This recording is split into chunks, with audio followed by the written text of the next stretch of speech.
Condução unidimensional permanente em coordenadas cartesianas. Resistência térmica. Então o que nós vamos fazer aqui? Nós vamos resolver o problema usando o conceito de resistência térmica. Então vamos considerar a seguinte situação. Eu tenho uma parede com um fluido com temperatura T infinito, coeficiente de convecção H infinito. É uma parede em série, né?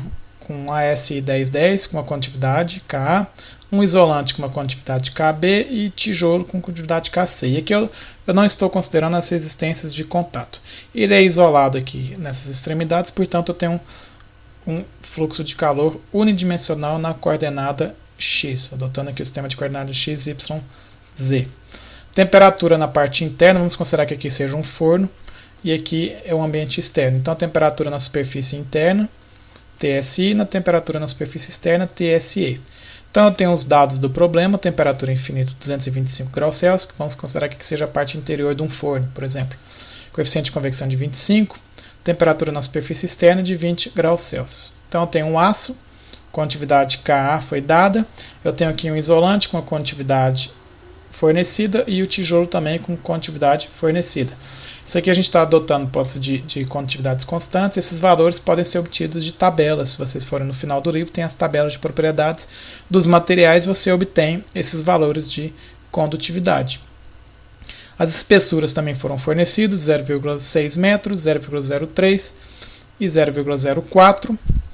Vou considerar regime permanente, condução unidimensional, como eu já falei, propriedades constantes e a resistência térmica à condução, a gente já obteve nas aulas anteriores, é de L sobre Ka, e a resistência à convecção 1 sobre H vezes a área. Então a gente já sabe também as resistências térmicas. Então o que eu posso fazer com esse problema aqui? Eu posso transformar ele num modelo de resistências. Quem vão ser os nós? Os nós vão ser as temperaturas. Então eu tenho um nó aqui que é a temperatura T infinito. Eu tenho um segundo nó que é a temperatura TSI, temperatura da superfície interna. Eu vou chamar aqui de T1 nessa posição, T2 aqui nessa posição dessa parede e temperatura na superfície externa TSE. Então eu tenho aqui uma resistência à convecção, uma resistência à condução da parede A, uma resistência à condução da parede B e uma resistência à condução da parede C.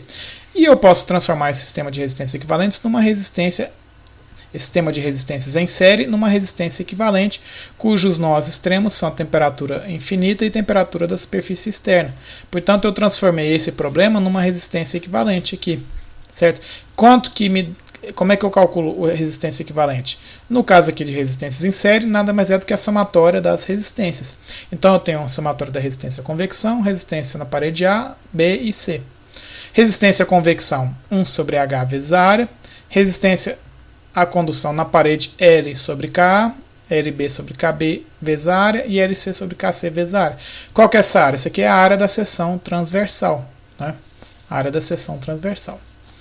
Então, a gente tem aqui U é igual a RI, U é a diferença, no caso aqui, por analogia, a diferença de temperatura, a resistência, no caso nosso aqui, queremos avaliar a resistência térmica, e a corrente vai ser, por analogia, o calor.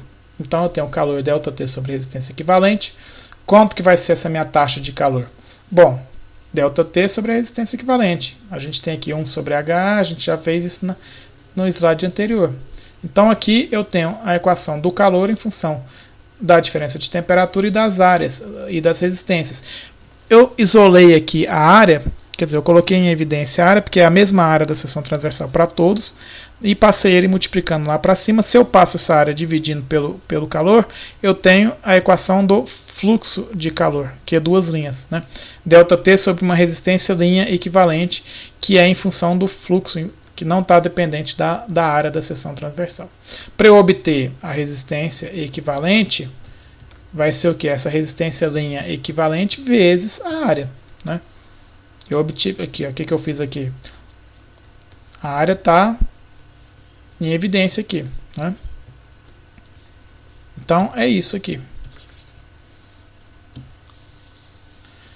Fazendo a substituição dos valores, eu tenho que ΔT, no caso aqui os extremos foram dados, a temperatura do fluido T infinito e a temperatura da superfície externa foi dada, um ΔT deixando aqui em kelvins. A resistência linha equivalente é só uma questão de substituição de valores, eu obtenho ela, e aí eu obtenho o meu fluxo de calor, que é duas linhas, sendo de 1138,89. Só uma questão de substituição de valores. E o que é importante isso? Qual que é a vantagem de eu usar esse modelo aqui? Bom, esse fluxo de calor está passando por todo o meu circuito. Então agora eu posso avaliar trechos do meu circuito para obter as demais temperaturas. Por exemplo, qual que é a temperatura na superfície interna do forno? Qual que é a temperatura T1? Qual que é a temperatura T2? Bom, eu já obtive o fluxo de calor. Então agora é só uma questão de eu avaliar, por exemplo, vou avaliar esse volume de controle aqui. Fazendo um balanço de energia, e como meu sistema está em regime permanente, eu tenho que o que está chegando de energia aqui, no caso chegando por convecção, está saindo por condução nesse meu volume de controle. Então o fluxo de calor por convecção vai ser igual ao que está indo por condução. Fazendo aqui em termos de circuitos elétricos, eu tenho que o fluxo de calor eu já calculei, o que é duas linhas, eu acabei de calcular. E eu vou considerar esse circuito elétrico aqui, entre T infinito e T da superfície interna, que é esse nó aqui, até essa parede aqui. Esses são os nós que eu tenho. Então eu vou avaliar esse circuito elétrico aqui. O fluxo de calor, portanto, vai ser o ΔT sobre a resistência equivalente. Qual que é a resistência equivalente? No caso aqui, é apenas a resistência à convecção. Então, o fluxo de calor eu já calculei. Temperatura do fluido T infinito eu tenho, e o que eu quero saber é a temperatura na superfície interna. A resistência aqui no caso é só a resistência à convecção, então é só uma questão de eu isolar a temperatura da superfície e fazer a substituição dos valores que eu já tenho. Então eu obtenho a temperatura na superfície interna de 179,44 graus Celsius. Certo? Como é que eu obtenho T1, por exemplo? Olha só.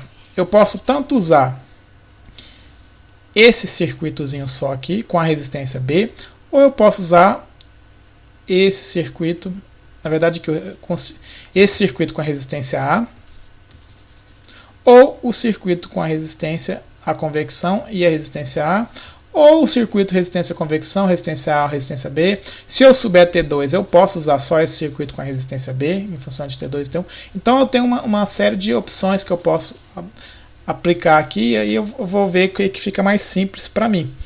No caso aqui, eu vou fazer, por exemplo, esse de cá. Esse aqui eu estou considerando TSI e T1. Qual é o circuito que eu estou usando? Esse circuito aqui, ó. Esse vermelhinho aqui, eu estou fazendo essa parte da solução aqui. Ou seja, eu estou considerando só esse circuito da resistência na minha parede A, a temperatura na superfície interna, que eu acabei de calcular, e a temperatura T1 eu consigo obter. Portanto, o fluxo de calor, que é duas linhas, não é a temperatura SI menos T1 sobre a resistência equivalente? Qual que é a resistência equivalente aqui? No caso aqui, desse circuito, é só a resistência à condução. Então eu posso isolar T1, fazendo a substituição de valores, e eu obtenho a temperatura T1 de 168,75. Agora, se eu quiser usar esse circuito todo aqui, azul, que eu fiz aqui, ó, esse circuito azul aqui, esse modelo azul, aí eu estou considerando a resistência à convecção e a resistência à condução. Né? Nesse caso, quais são as temperaturas extremas? É a T infinito e T1. Né? Então, T infinito menos T1.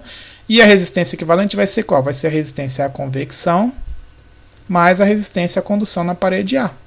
Isolando aqui, esse aqui é o fluxo de calor, que é duas linhas, que é o mesmo, não muda, né? É o que está passando por todo o meu circuito. Então eu tenho aqui que, isolando o T1, a equação ficou um pouquinho maior, porque eu estou considerando mais resistências. No entanto, o valor da temperatura vai ser o mesmo, 168,75. Então, eu posso, uma vez conhecido o circuito e temperaturas, avaliar em trechos do meu circuito apropriados de acordo com as temperaturas que eu conheço, para obter as temperaturas que eu quero. Por exemplo, T2. Eu posso avaliar T2 usando só esse pedaço aqui, esse circuito. Eu posso avaliar T2 usando esse circuito entre T2 e T1, entre T2 e temperatura SI, ou entre T2 e T infinito.